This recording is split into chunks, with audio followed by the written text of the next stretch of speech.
প্রথমত সৈয়দ তুষার বয়সে ছোট, রাজনৈতিক অভিজ্ঞতা অনেক কম। এই কিছুদিন হলো 2 মাস মতো হলো তারা একটা রাজনৈতিক দল করেছে, আর তাদের 36 দিনের আন্দোলনে বাংলাদেশে একটা বিরাট মানে গণ অভ্যুত্থানের তারা একটা নেতৃত্ব দিয়েছে এরকম বলে, যেখানে সকল দল সকল মানে একমাত্র ফ্যাসিস্টদের বিপক্ষে যারা ছিল প্রত্যেকে অংশগ্রহণ করেছে। এখানে সে বলেছে রাজনৈতিক দলগুলো বুঝে কম।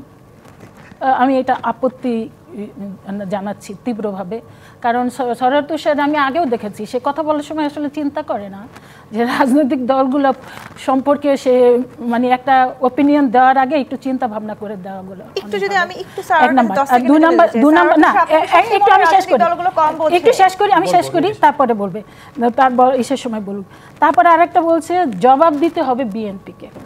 দেখেন বিএনপি হচ্ছে একটা লিবারেল ডেমোক্রেটিক দল এবং বিএনপি একটা বহুদলীয় গণতন্ত্রে বিশ্বাসী। যেটি বলছিলেন হেলেন জেরিন খান, আপনারা 2 মাস হয়েছে আপনারা রাজনৈতিক দল করেছেন, এখন আপনাদের নিবন্ধন হয় নাই। পুরানো রাজনৈতিক দলগুলো এত দীর্ঘদিন ধরে রাজনীতি করছেন, তারা কিছুই বোঝেন না, কিছু না বুঝেই তারা এত দীর্ঘদিন ধরে রাজনীতি করছেন। কিছুই বোঝেন না ব্যাপারটা এরকম না। আমি বলেছি যে গণ অভ্যুত্থানের মধ্য দিয়ে একটা সামরিক স্বৈরাচারের পতন ঘটেছে, এবং তখন আপনি তো এই দোহাই দিলে হবে না যে 3 জোটের রূপরেখার মধ্যে এটা তো ছিল না। 3 জোটের রূপরেখা ছিল না কেন? আপনারা কেন এই সিদ্ধান্ত নিলেন না যে যার বিরুদ্ধে আমরা গণ অভ্যুত্থান করেছি তাকে আবার কেন ইলেকশনে কম্পিট করতে দেব? একটা যখন নরমাল সময় থাকে, একটা যখন নরমাল, হ্যাঁ আমি বলছি না ঠিক, এটাই তো আমি তো এটার সমালোচনাই করছি। এখন আমি সমালোচনা করলে আপনি যদি বলেন বয়স কম, তাহলে তো বুঝতে হয় যে আপনার মানে যাই হোক, মানে সমালোচনার উত্তর কেন এটা হবে যে বয়স দিয়ে আপনি কেন সমালোচনা বিচার করবেন? এটা তো কোনো ডিসেন্ট ওয়ে না। আমি একটা পলিটিক্যাল পজিশন থেকে কথা বলছি, আপনি আরেকটা পলিটিক্যাল পজিশন থেকে কথা বলবেন, সেটা আপনি আমার সাথে ভিন্নমত করেন, কিন্তু কিছু বললেই 2 মাসের দল নিবন্ধন হয় নাই। এখন আপনি ভাগ্য ভালো বিএনপির 1978 সালে জন্ম হয়েছিল, এখন যদি বিএনপি এখনকার দল হতো, যে আরপিও, এই আরপিওতে নিবন্ধন করতে বিএনপিরও কি মানে বেগ পেতে হতো না? এই আরপিও তো ভীষণ কঠিন একটা আরপিও করে গেছে শেখ হাসিনা।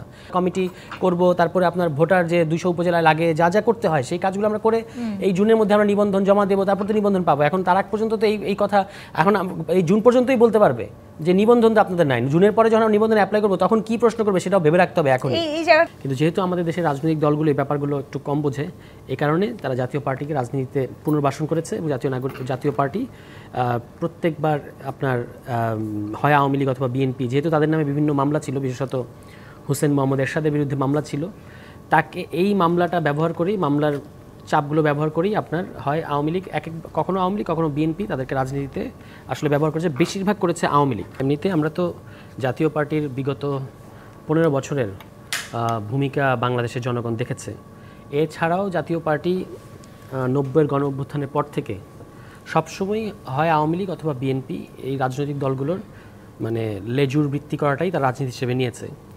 90-এর গণ অভ্যুত্থানটা যদি আমরা ঠিকমতো বুঝতে পারতাম, মানে তখনকার রাজনৈতিক দল যদি ঠিক বুঝতে পারতো, তাহলে জাতীয় পার্টির রাজনীতি 90 সালে শেষ হয়ে যাওয়ার কথা। যার বিরুদ্ধে গণ অভ্যুত্থান হয়েছে তার আবার রাজনীতিতে ফেরত আসার কোনো সুযোগ নেই। কিন্তু যেহেতু আমাদের দেশের রাজনৈতিক দলগুলো এই ব্যাপারগুলো একটু কম বোঝে, এই কারণে তারা জাতীয় পার্টিকে রাজনীতিতে পুনর্বাসন করেছে, এবং জাতীয় পার্টি প্রত্যেকবার আপনার হয় আওয়ামী লীগ অথবা বিএনপি, যেহেতু তাদের নামে বিভিন্ন মামলা ছিল, বিশেষত হোসেন মোহাম্মদ এরশাদের বিরুদ্ধে মামলা ছিল, তাকে এই মামলাটা ব্যবহার করেই, মামলার চাপগুলো ব্যবহার করেই আপনার হয় আওয়ামী লীগ, কখনো আওয়ামী লীগ কখনো বিএনপি তাদেরকে রাজনীতিতে আসলে ব্যবহার করেছে, বেশিরভাগ করেছে আওয়ামী লীগ। এবং এই গত 15 বছর জাতীয় পার্টির ভূমিকা তো ন্যাক্কারজনক। মানে আপনার বিশেষত এই যে 24-14 সালের যে নির্বাচন, এই নির্বাচনটা বাংলাদেশের নির্বাচনী ব্যবস্থাকে ধ্বংস করার ক্ষেত্রে একটা খুবই গুরুত্বপূর্ণ সময়। এই সময়ে প্রায় সকল দল নির্বাচন বয়কট করেছিল, এবং আওয়ামী লীগ একটা বিনা প্রতিদ্বন্দ্বিতা নির্বাচন করেছে। ওই নির্বাচনের বৈধতা দিয়েছে জাতীয় পার্টি। এবং 18 সাল 24 সালের নির্বাচনগুলোতে আমরা তাদের ভূমিকা জানি। তার চেয়ে বড় কথা হচ্ছে এই যে জুলাই মাস গেল, 24 সালের জুলাই মাস, এই জুলাই মাসের 19 জুলাই আওয়ামী লীগ সহ তাদের 14 দলীয় জোটের একটা বৈঠক হয়।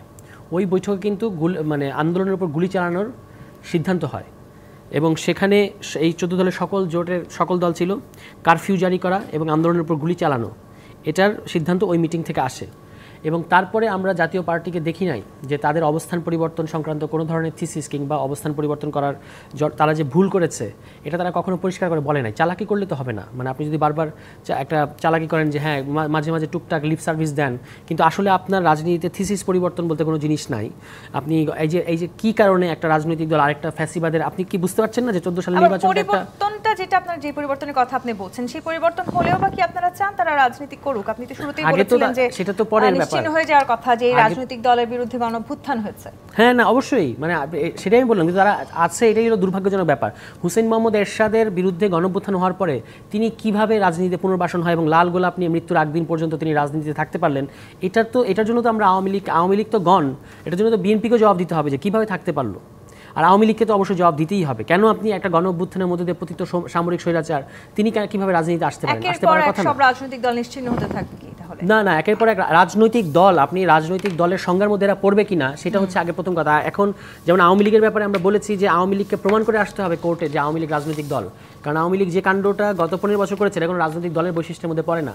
জাতীয় পার্টিও যে রাজনৈতিক দলের কোন ভূমিকাটা জাতীয় পার্টি গত 15 বছর বা এর আগেও পালন করেছে, শুধুমাত্র সুবিধার জন্য একবার এর কাছে আর একবার আপনাকে গলফ খেলতে পাঠায় দেয় সিএমএইচে, আরেকবার আপনি বলেন যে আমি মাথায় পিস্তল ঠেকিয়ে মরে যাব বা ইয়ে করবো, সুজাতা সিং এসে আপনাকে নির্বাচনে যেতে বাধ্য করবে। আপনার ইন্ডিপেন্ডেন্ট পলিসি কোথায়? আপনি দল হিসেবে আপনার ইন্ডিপেন্ডেন্ট পজিশন কোথায়? আমরা জাতীয় পার্টিকে এটা অন্তত গত 20-25 বছর ধরে দেখা যাচ্ছে না। তো প্রথমত শরৎ তুষার বয়সে ছোট, রাজনৈতিক অভিজ্ঞতা অনেক কম।